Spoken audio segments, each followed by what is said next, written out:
Сәлеметсіздер ме оқушылар, бүгін біз сіздермен күшті негізді күшті қышқылмен титрлеу тақырыбында зертханалық жұмыс жасайтын боламыз. Ал қазір зертханалық жұмысымызға қажетті реактивтермен таныс болыңыздар. Бізге қажетті реактивтер: бірінші титрант, воронка, метил оранждың 1% ерітіндісі, конустық колба және де номері 1 колбада ол бізде натрий гидроксиді, ал екінші колбада аш хлориді. Өлшеуір немесе мензурка, дистилленген су қажет болады.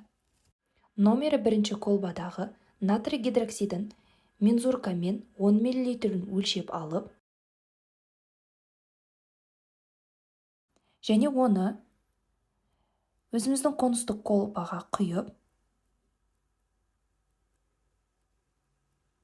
титранттың астына қоямыз. Дәл осылай номер 2 колбадағы аш хлоридін мензуркамен 10 мл өлшеп алып, ол бізде титрант болғандықтан, оны воронканың көмегімен ақырындап құямыз.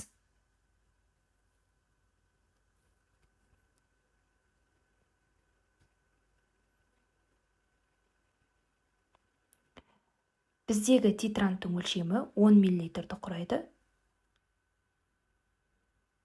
10 мл-ден аспауын және де 10 мл-ден аз болмауын көріп қарап отырамыз.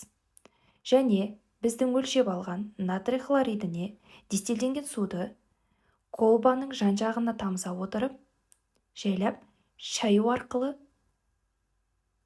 оның ішіне құйып аламыз. Содан кейін оған метил оранжды 1 немесе 2 тамшы тамызамыз.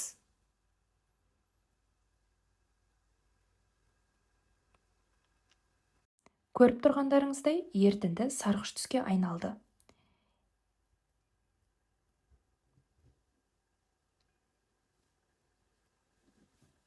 Енді осы ерітіндіні жаймен шайқап, оны титранттың астына қойып, аш хлор ерітіндісін титранттың көмегімен тамшылату арқылы ақырындап тамызамыз.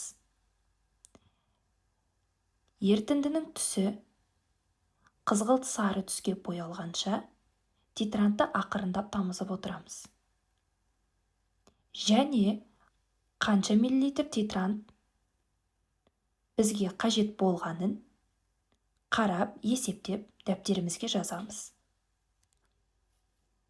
Зертхана соңында бізге қажет болған сандарды кестеге толтырып, оны есептеп шығарамыз.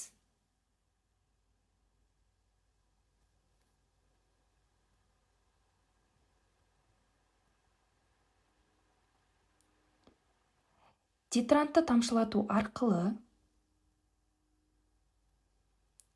біздегі ерітіндінің көлемі қызғылт сары түске боялу үшін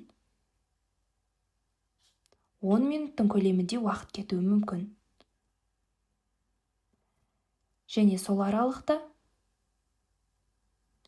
біздің ерітіндіміз қызғылт сары түске боялды.